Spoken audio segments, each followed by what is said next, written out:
ರೈತ ಬಾಂಧವರೆಲ್ಲರಿಗೂ ನಮಸ್ಕಾರಗಳು. ಕರ್ನಾಟಕ ಕೃಷಿ ಮಾರುಕಟ್ಟೆಯ ಹೆಸರುಕಾಳು ಹಾಗೂ ಅಲಸಂದೆ ಕಾಳು ಯಾವ ಮಾರುಕಟ್ಟೆಯಲ್ಲಿ ಎಷ್ಟು ರೇಟು ನಡೆದಿದೆ? ಇಂತಹ ಹೆಚ್ಚಿನ ವಿಡಿಯೋಸ್ಗಳಿಗಾಗಿ ನಮ್ಮ ಚಾನಲನ್ನು ಕೂಡಲೇ ಸಬ್ಸ್ಕ್ರೈಬ್ ಅನ್ನು ಮಾಡಿಕೊಳ್ಳಿ. ಪಕ್ಕದಲ್ಲಿರುವ ಗಂಟೆ ಸಿಂಬಲವನ್ನು ಪ್ರೆಸ್ ಮಾಡಿ, ವಿಡಿಯೋವನ್ನು ಲೈಕ್ ಮಾಡಿ ಮತ್ತು ಶೇರ್ ಮಾಡಿ. ದಿನಾಂಕ 1 ಏಪ್ರಿಲ್ 2026 ಕರ್ನಾಟಕ ಕೃಷಿ ಮಾರುಕಟ್ಟೆಯ ಅಲಸಂದೆ ಕಾಳು ಬೆಲೆಗಳ ವಿವರಣೆಯನ್ನು ನೋಡ್ತಾ ಇದ್ದೀವಿ. ಚಿತ್ರದುರ್ಗ ಮಾರುಕಟ್ಟೆಯಲ್ಲಿ ಅಲಸಂದೆ ಕಾಳು ಕಡಿಮೆ ಬೆಲೆ 2011, ಹೆಚ್ಚಿನ ಬೆಲೆ 7209, ಮಧ್ಯಸ್ಥ ಬೆಲೆ 5289. ದಾವಣಗೆರೆ ಮಾರುಕಟ್ಟೆಯಲ್ಲಿ ಅಲಸಂದೆ ಕಾಳು ಕ್ವಿಂಟಲಿಗೆ ಕಡಿಮೆ ಬೆಲೆ 7000, ಹೆಚ್ಚಿನ ಬೆಲೆ 7500 ರೂಪಾಯಿ, ಮಧ್ಯಸ್ಥ ಬೆಲೆ 7280.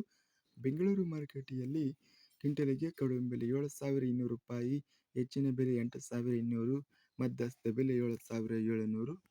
ಮುಂಡರಗಿ ಮಾರುಕಟ್ಟೆಯಲ್ಲಿ ಅಲಸಂದೆ ಕಾಳು ಕಡಿಮೆ ಬೆಲೆ 3689, ಹೆಚ್ಚಿನ ಬೆಲೆ 6090, ಮಧ್ಯಸ್ಥ ಬೆಲೆ 5294. ರಾಣಿಬೆನ್ನೂರು ಮಾರುಕಟ್ಟೆಯಲ್ಲಿ ಕ್ವಿಂಟಲಿಗೆ 5900, ರೋಣ ಮಾರುಕಟ್ಟೆಯಲ್ಲಿ 6075 ಇದೆ. ಲಕ್ಷ್ಮೇಶ್ವರ ಮಾರುಕಟ್ಟೆಯಲ್ಲಿ 3019, ಹೆಚ್ಚಿನ ಬೆಲೆ 6237, ಮಧ್ಯಸ್ಥ ಬೆಲೆ 5122. ಹುಬ್ಬಳ್ಳಿ ಮಾರುಕಟ್ಟೆಯಲ್ಲಿ ಕ್ವಿಂಟಲಿಗೆ 3511 ಇದೆ. ಹೆಸರು ಕಾಳು ಬೆಲೆಗಳ ವಿವರಣೆ.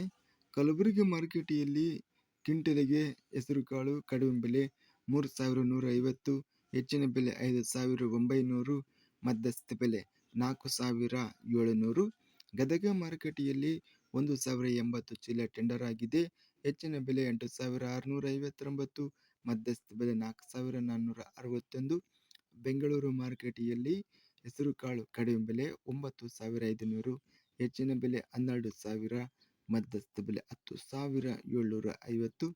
ಬೀದರ್ ಮಾರುಕಟ್ಟೆಯಲ್ಲಿ 2550, ಹೆಚ್ಚಿನ ಬೆಲೆ 5051, ಮಧ್ಯಸ್ಥ ಬೆಲೆ 4214. ರಾಯಚೂರು ಮಾರುಕಟ್ಟೆಯಲ್ಲಿ ಕ್ವಿಂಟಲಿಗೆ 5389 ರೂಪಾಯಿ ಇದೆ. ರೋಣ ಮಾರುಕಟ್ಟೆಯಲ್ಲಿ ಕ್ವಿಂಟಲಿಗೆ ಕಡಿಮೆ ಬೆಲೆ 6050, ಹೆಚ್ಚಿನ ಬೆಲೆ 6180, ಮಧ್ಯಸ್ಥ ಬೆಲೆ 6110. ಲಕ್ಷ್ಮೇಶ್ವರ ಮಾರುಕಟ್ಟೆಯಲ್ಲಿ ಹೆಸರು ಕಾಳು ಕಡಿಮೆ ಬೆಲೆ 2360, ಹೆಚ್ಚಿನ ಬೆಲೆ 4585, ಮಧ್ಯಸ್ಥ ಬೆಲೆ 4048. ಹುಬ್ಬಳ್ಳಿ ಮಾರುಕಟ್ಟೆಯಲ್ಲಿ ಕಡಿಮೆ ಬೆಲೆ 2189, ಹೆಚ್ಚಿನ ಬೆಲೆ 6666, ಮಧ್ಯಸ್ಥ ಬೆಲೆ 4989. ಇದಿಷ್ಟು ಕರ್ನಾಟಕ ಕೃಷಿ ಮಾರುಕಟ್ಟೆಯ ಹೆಸರುಕಾಳು ಹಾಗೂ ಅಲಸಂದೆ ಕಾಳು ಬೆಲೆಗಳ ವಿವರಣೆ. ಇಂತಹ ತಾಜಾ ಮಾರುಕಟ್ಟೆಯ ಬೆಲೆಗಳ ವಿವರಣೆಗಾಗಿ ನಮ್ಮ ಚಾನಲನ್ನು ಕೂಡಲೇ ಸಬ್ಸ್ಕ್ರೈಬ್ ಅನ್ನು ಮಾಡಿಕೊಳ್ಳಿ. ಪಕ್ಕದಲ್ಲಿರುವ ಗಂಟೆ ಸಿಂಬಲವನ್ನು ಪ್ರೆಸ್ ಮಾಡಿ. ಹೀಗೆ ಮಾಡಿದರೆ ನಾವು ಅಪ್ಲೋಡ್ ಮಾಡುವ ಪ್ರತಿ ವಿಡಿಯೋಸ್ ಕ್ಷಣದಲ್ಲಿ ನೋಟಿಫಿಕೇಶನ್ ಆಗುತ್ತವೆ. ಈ ವಿಡಿಯೋವನ್ನು ಲೈಕ್ ಮಾಡಿ. ವಿಡಿಯೋವನ್ನು ಲೈಕ್ ಮಾಡುವುದರಿಂದ ಇನ್ನೂ ಹೆಚ್ಚಿನ ರೈತ ಬಾಂಧವರೆಲ್ಲರಿಗೂ ಈ ವಿಡಿಯೋ ತಲುಪುತ್ತದೆ. ಆದ್ದರಿಂದ ವಿಡಿಯೋವನ್ನು ಲೈಕ್ ಮಾಡಿ, ಸ್ನೇಹಿತರಿಗೆ ಮತ್ತು ರೈತ ಬಾಂಧವರಿಗೆ ವಿಡಿಯೋವನ್ನು ಶೇರ್ ಮಾಡಿ. ಧನ್ಯವಾದಗಳು. ಜೈ ಜವಾನ್, ಜೈ ಕಿಸಾನ್.